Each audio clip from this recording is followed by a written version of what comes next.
চলুন আজ একটা দারুণ ইংরেজি শব্দ শেখা যাক, ফেলিসিটি। আচ্ছা, কখনো কি এমন হয়েছে যে মনটা একদম গভীর আনন্দে ভরে গেছে? ঠিক এই অনুভূতিটার জন্যই কিন্তু ইংরেজিতে একটা চমৎকার শব্দ আছে। শব্দটা হলো ফেলিসিটি, এর মানে হলো অনেক গভীর একটা আনন্দ বা পরম সুখ। চলুন এবার রিনার গল্পে দেখি সে কখন ফেলিসিটি অনুভব করে।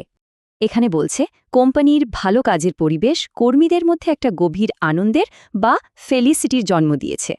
তাদের বিয়ের দিনটা এতটাই সেলিসিটিতে আনন্দে পূর্ণ ছিল যে তাদের হাসি থামছিলই না। আর এখানে একজন দার্শনিক বলছেন আসল ফেলিসিটি আসে ভেতরের শান্তি থেকে, বাইরের কোনো জিনিস থেকে নয়।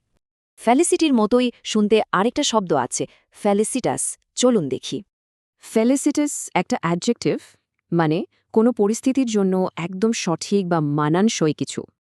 তো রিনার জীবনে ফেলিসিটাস বিষয়গুলো কিভাবে আসছে দেখা যাক।